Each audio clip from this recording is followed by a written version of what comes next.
24 ঘণ্টাৰ ভিতৰতে জালত পৰিল পলাতক দুই আসামী বুধবাৰে গোখাইগাঁও ৰেল ষ্টেচনৰ পৰা পলায়ন কৰিছিল দুই আসামীয়ে নাগালেণ্ড আৰক্ষীৰ জিম্মাৰ পৰা হেণ্ডকাফ সহিতে পলায়ন কৰিছিল আসামী দুটাই হত্যাৰ অভিযোগত গ্ৰেপ্তাৰ হৈছিল ৰছিদ আলী আৰু সুকুৰ আলী গোখাইগাঁৱত আত্মগোপন কৰি থকা অৱস্থাতে আৰপিএফৰ জালত পৰিছিল 2024 চনৰ 15 নৱেম্বৰত গুৱাহাটীৰ আইনুদ্দিন আলীৰ হত্যাৰে জড়িত হৈ আছিল দুয়ো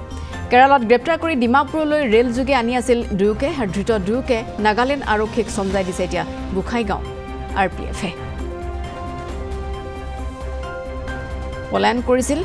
ৰেলেৰে আনি থকা অৱস্থাতে পৰৱৰ্তী সময়ত পুনৰ কৰায়ত্ব কৰা হৈছে এবাৰ গোখাইগাঁও আৰপিএফে সমজাই দিছে নাগালেণ্ড আৰক্ষীক এগৰাকী ব্যক্তিৰ অৰ্থাৎ আইনুদ্দিন আলীৰ হত্যাকাণ্ডৰে জড়িত হৈ আছিল 2024 চনৰ 15 আগষ্টতে এই ঘটনাটো সংঘটিত হৈছিল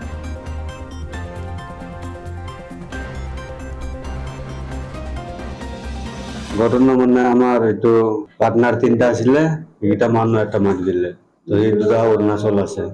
তো আমাক মানে হন্দাই ধরিলে এইটোই মানে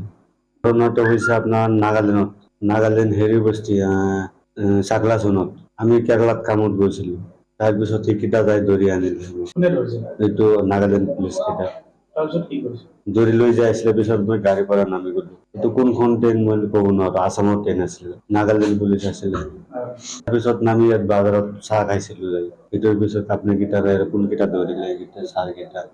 ঘটনাটো হৈছিলে আপোনাৰ এইটো হেৰি বস্তি চাকলাচত বস্তি ঘটনাটো মদ চদ খাই ঝগড়া লাগি গৈছিলে তাৰপিছত মাৰি দিলে তাক হৈবুল্লা আৰু এইটো আব্দুল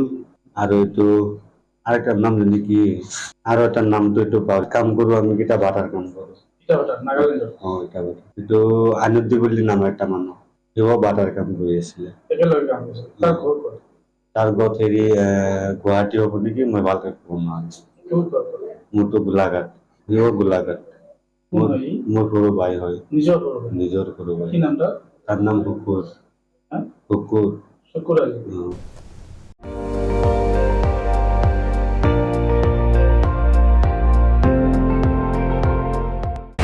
আপুনি চাই আছে ND24 সৰ্বশ্ৰেষ্ঠ নহয় সৰ্বোত্তমৰ দৌৰা